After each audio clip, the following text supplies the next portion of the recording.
سێشەمەی هەفتەی ڕابردوو ئەر لەو کاتەدا کە دۆناڵد ترەمپ سەرۆکی ئەمریکا لە هیندستان لە پرسی ئازادی ئاینی داستایشی ناریندرا مودی سەرۆکوەزیرانی هیندستانی کرد لە نیودەلهی پایتەخت و با پاڵپشتی ناڕاستەوخۆی پۆلیس و دەستگامنیەکان هیندۆسەکان کەوتنە گیانی موسڵمانان و تا ئێستاشی لەگەڵدا بێت بەر بەو خوێنە نەگیراوە. ڕۆژنامەی ئیندپێندنتی بەریتانی نووسیوێتی لە هیندستان موسڵمانان کشت و بڕدەکرێن جیهانیش هیچ باشی نییە.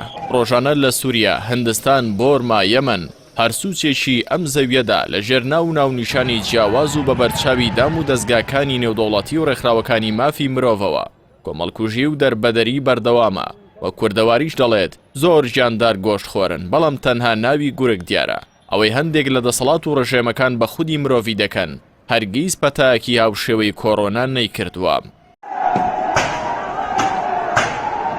پاتریک کۆبێرن نووسەری بەریتانی لە ڕۆژنامەی ئیندپێندنت ئاماژەی بە خەمساردی کۆمەڵگەی نێودەوڵەتی لە ئیدانەکردنی ڕووداوی تونوتیژی بەرامبەر موسڵمانانی هیندستان کردووە. لای خۆیەوە ڕۆژنامەی ئۆبزێرڤەر کە بە هەمان شێوە بەریتانیە نووسیوێتی ئەو تونوتیژی لە پایتەختی هیندستان دەگوزارێت تێکچوونی باری ئەمنی نییە بەڵکو وەحشیگەریە دژ بە موسڵمانان.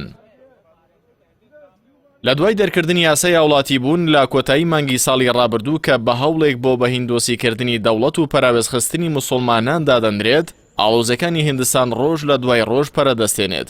تونوتیژەکانی هەفتەی ڕابردووی دژ بە موسڵمانانیش دوایەوە هات کە بەرپرسێکی پارتی دەسەڵاتدار بە ناوی کابیل میشرا هەڕەشەی کرد کە ئەگەر پۆلیس خۆپیشاندانەکانی دژ بە یاسای هاوڵاتی بوون ڕانەگرێت ئەوە خۆی و لایەنگرانی ئەم کارە دەکەن.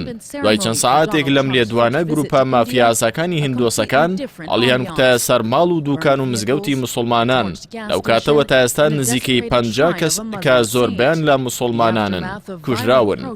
ژمارەی موسڵمانان لە هیندستان نزیکەی 200 ملیۆن کەس دەبێت کە ئەگەر خاوەنی دەوڵەتی خۆیان بوونایە 8ەم دەوڵەت دەبوو لە ڕووی ژمارەی دانیشتوانەوە بەڵام دەوڵەتی هیندستان دەیەوێت لە ڕێی یاسا نوێکەیەوە لە ڕەگەزنامە بێبەشیان بکات.